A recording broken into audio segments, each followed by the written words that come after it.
Staff Sgt. Tyler Pirie, 102nd MP Company. I'm the Range NCOIC. So what we're doing is a semi-annual training requirement. This is our LUTAC qualification for military police soldiers that are assigned to patrol here in the Baltics. Yeah, so on patrol, all of our soldiers are equipped with an M17 SIG pistol, chambered in 9mm. That's the new standard issue pistol or secondary weapon system for the U.S. Army. We've phased out the Beretta M9s. And then also we'll do qualification on the regular M4, which is the primary weapon system for our MP soldiers. They don't carry the M4 with them while they're on patrol, but in the event of an active shooter or some other circumstances that may arise, then we want to make sure that they're qualified on that weapon system as well. So the LUTAC qualification is designed to put soldiers in situations that may arise in an officer-involved shooting or a military police soldier-involved shooting that they're going to experience in a patrol setting. So rather than engaging targets from out to 300 meters like you would see on the standard qual, we're focused on close-in combat shooting scenarios. So you're looking at forcing speed loads, failure drills, firing 2 rounds to the body and 1 to the head in case your subject that you're fighting against is wearing body armor, and things like that will put them in the patrol mindset that they're working as a cop. We're not in a combat support realm. It kind of changes their mentality up a little bit. So here on Adazi, there's 11 nations that are on ground here that all provide military police and law enforcement support to the FOSS. So each nation is only responsible for policing their own, but we all work together to help each other out. So it's been a great opportunity to work next to Latvian military police, Canadian military police, Spanish military police, and they've all come together to form essentially one police department, so to speak, that all work hand in hand with one another. So there's been some great opportunities for us to work with these other nations. I would like to say that our weapons qualification out here today is really well. It's in depth. It's well put together, and makes us stand apart as the United States Army from these other nations as far as readiness goes. Aside from just law enforcement, right, and in its truest meaning, law enforcement is we're enforcing the laws and UCMJ on soldiers that fall within the U.S. ranks here in the Baltics. Outside of that, we still have to be prepared to provide support to mobility and movement, as well as combat support in the event of a large-scale combat operation. These are all military police tasks. This qualification that we do out here specifically is tailored to law enforcement. So that's our focus.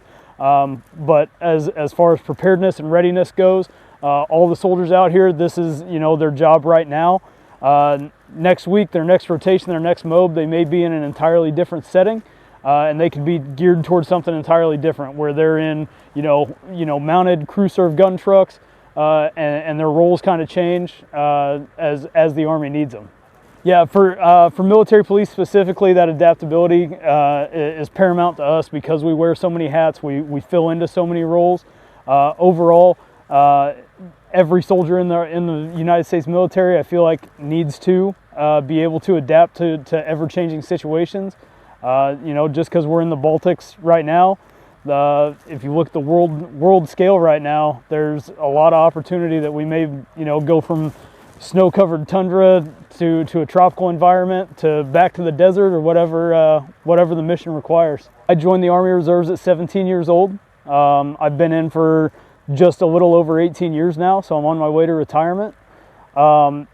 It was always a calling. I think everybody in my family knew that I was going to wind up in a uniform.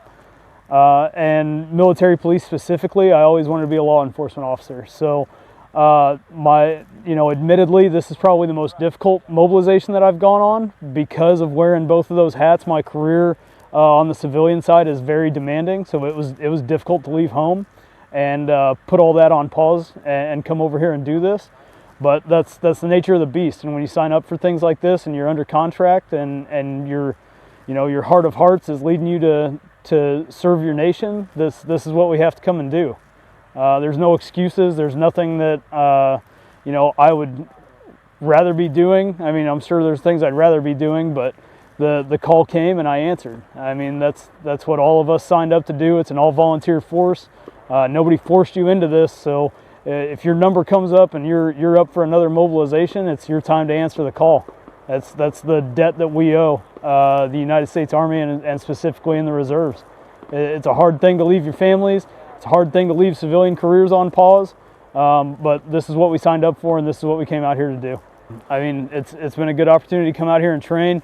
Everybody's, you know, it's not the ideal conditions, but we don't get to pick that, right? And even in a real world fight, we gotta answer that. And whether it's snowing or it's 110 degrees, we gotta be out here and get this done. So we're happy to be out here and train and get done with it. And we'll put this one behind us and move on to the next training event.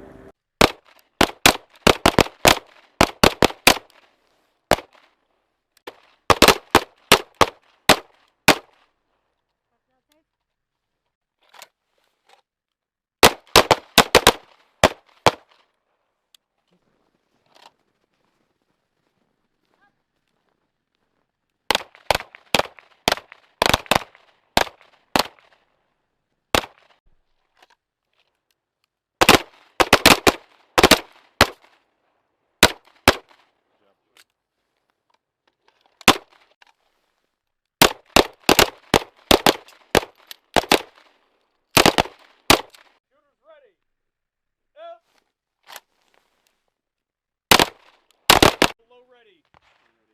Unholster, come out to low ready and stand by. Up.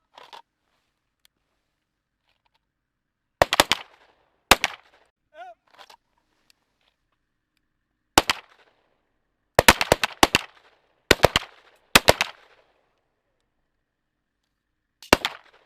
Clear, rack.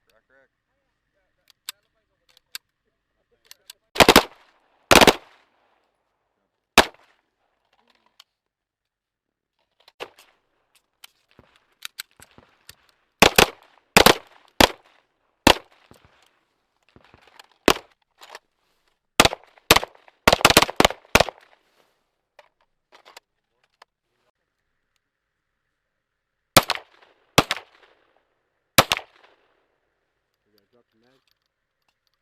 Plug it on safe.